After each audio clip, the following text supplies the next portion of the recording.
So we can start off hard here. What exactly is it that makes second gen? Oops, I missed the thing there. That makes second gen K-pop the best. Oh, dude. Overall sound. Like, we talk about it a lot. And yeah, I feel like we're beating a dead horse at this point. Especially after, like, watching the... So people are like, oh, these fuckers are going at it again. We get it. You like old K-pop. Shut the fuck up.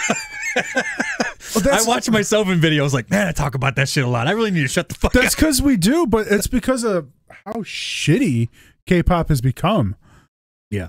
Like, legit. Like, and it comes from a place of passion because I fucking love K-pop and I want it to be good. Which is why I'm so excited. I'm not trashing it to trash it and not excited to be excited for nothing. Like, I made an entire channel about this shit that I've had for 4 years now. We've dedicated a significant amount of time to watching K-pop, talking about K-pop, and making ridiculous bias lists in games. Like, I have broke couches.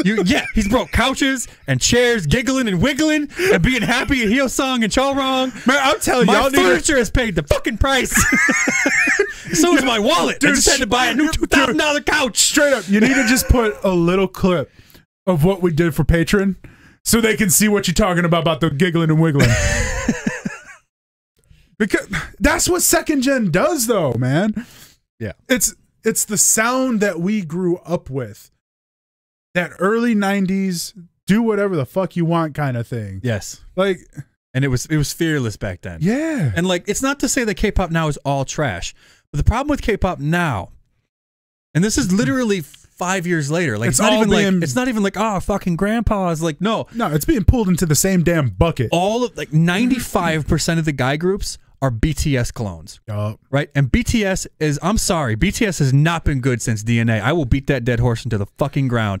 Pre-DNA, BTS was the best thing in K-pop. Hands the fuck down, except A-Pink, and that's just facts for me and him. You remember how excited we used to get for BTS, bro? You remember BTS that shit? Makes you get you so hyped, and now everybody's hype is fake, or they're like new fans that don't like the old stuff, which trips me to fuck out. But that aside, like BTS and then all the girl groups,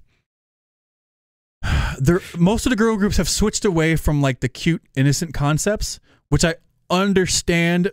It does, like, you got the groups kind of got to grow out of that as they get older. Otherwise, it's like, you're kind of old for this, and I get that. Like, A-Pink made the switch after years, and it worked out really well for them. But there's a lot of... But they did it in the right way. Yeah, but, like, there's groups that A-Pink did, like, their version of a sexy concept, but their version of the sexy concept was classy. Yeah. That's what made it sexy. Agreed. And then you have groups like Blackpink who blow up, but their music is clearly designed for a Western audience. Well, with a short attention span, who are not actual K-pop fans, but they're like I like loud, annoying music fans. Well, that's also why they, I hate to say it, relied on the clout of Western artists in their songs. See, I wouldn't say collaborating. I disagree with that because all these Western artists have been using BTS and Blackpink for clout because they're falling off. Oh, right. Well, because they're like, in a sense, they're using each other. Let's face it. Yeah, kind of. K-pop artists are trying to get into America. That's the best way to get into America. Sure. Is through the popular, like Ariana Grande and shit like that.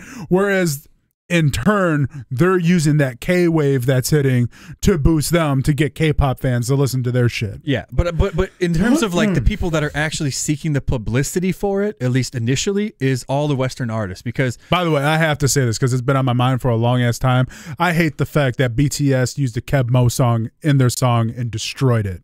What? Keb Mo. I don't know what that is. He's a blues singer. They did that one song. It's the song where in the background you hear that. Am I wrong? Or falling in love with you, but then they have no idea. I checked out. They destroyed the motherfucking song, and I love Keb Mo's music. Fuck them. But no, think about it. Justin Bieber, all these like just Ariana Grande, Cardi B, all these groups that these artists in the West will be like, they know that the BTS army and that the Blinks will literally watch anything and love anything that is in those groups, regardless of if it's good, because they're so young. It's just confirmation bias for the most part. So, you know, they feel like they're obligated to like everything or else they're not supporting their faves or whatever bullshit. And it's kind of ridiculous. So they know this. So what they do is they work that whole fucking crowd and they say something positive about BTS, and then they turn around and they get all this positive press from BTS fans.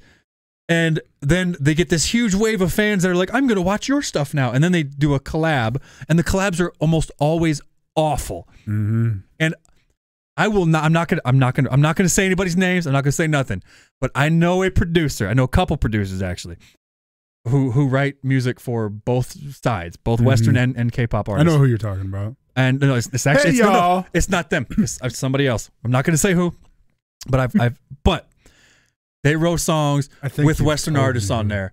And on the low, they even said that the Western artist was trash. So,